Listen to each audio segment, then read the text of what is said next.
Lumion 12 makes the process of communicating atmosphere simpler and more enjoyable. The new volumetric lights effect is just the tool to do just that. Let me walk you through it.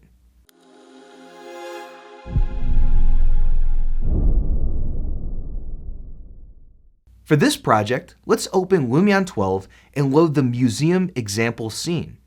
Choose the lights category and you'll notice that there are quite a few lighting options. Cities are inherently vibrant, and especially during autumn and winter, you can often see these fully bodied streetlights after it gets dark. We want to recreate that sensation by manipulating the light coming from the streetlights and adding another layer of complexity to the atmosphere of this project. We have a couple of spotlights already added, but let's delete them so we can start from scratch. In the lights category, we're looking for a vibrant looking spotlight. So let's go ahead and select spotlight number 11. I think this one will fit quite well. Place it by clicking on the glass surface of the streetlight. We can select the light and adjust its properties. But for now, let's just keep it as is. In photo mode, we can change the first photo's lighting from day to night with only a couple of clicks. Let's switch off the sun effect and change the real skies to a night setting. In the Add Effect window, under Lighting, you'll find the thumbnail for the Volumetric Spotlights effect. Click to add it to the effect stack.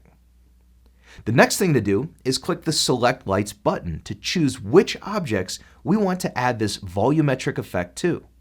You'll notice that the insertion points of the various spotlights throughout the project are now visible. Once you click on one of them, the red icon will switch to a green check mark, and vice versa, and the volumetric cone of the selected spotlight will appear. Click on Save Changes. Click on the preview. It looks pretty good already. The density slider lets you control how dense you want the light cone to be, while the intensity slider controls the brightness. These can increase the strength of the volumetric lighting quite a bit, so subtle adjustments are recommended. Lastly, the fall-off slider helps you adjust how far the light reaches from the source. Now, let's make a render. Looks pretty good. This is how it would have looked without the volumetric spotlight effect. So it's quite an improvement, but we're not quite there yet. There's a little too much bloom and some of the illuminated areas of the building are way too bright. You can tone this down with the lens flare effect.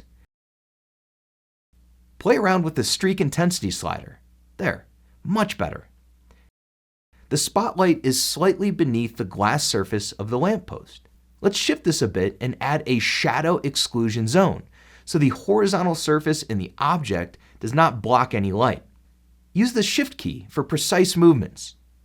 Now the light really looks like it is coming from the right place in our streetlight. Let's switch off the depth of field effect, since we don't really need it, and set the precipitation effect to 100% snow. By going to Build with Effects, you can fine-tune some other light properties and immediately get an exciting first impression of the result, such as by changing the color, brightness, or cone angle. It's likely that you may need to modify the effect's light density or intensity after making other changes to its properties. Now, let's have a look at another situation where the volumetric light effect adds a lot of value to the quality and atmosphere of the image. Let's load up another example scene, Villa in Casale by Marco Caccini. Go to Photo Mode and select a photo position that focuses on the swimming pool. Photo 6 should work. We all know how great a swimming pool looks with the glowing lights inside. The ones in this project could use that gorgeous volumetric effect. Let's zoom in a bit. But first we're going to want to get rid of those bright reflections of the surrounding trees and the sunset sky.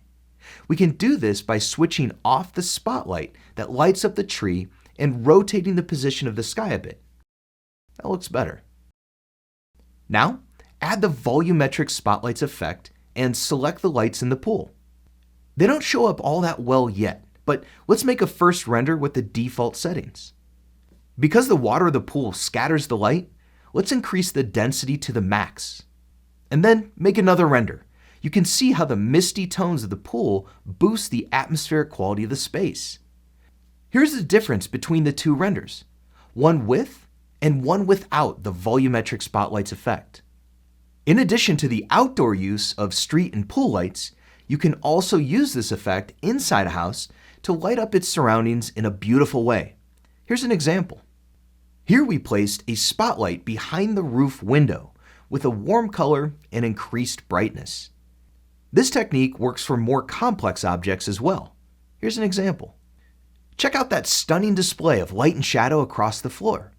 And finally, here's an example of a stage where volumetric lighting is commonly used to add a fourth dimension to the theatrical experience.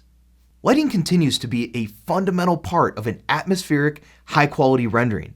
And with the new volumetric spotlights effect in Lumion 12, it's easy and enjoyable to give your images this added touch. In just a few clicks, your designs will come alive, and your clients will know exactly what you're trying to create. Give it a shot yourself. I'll see you next time.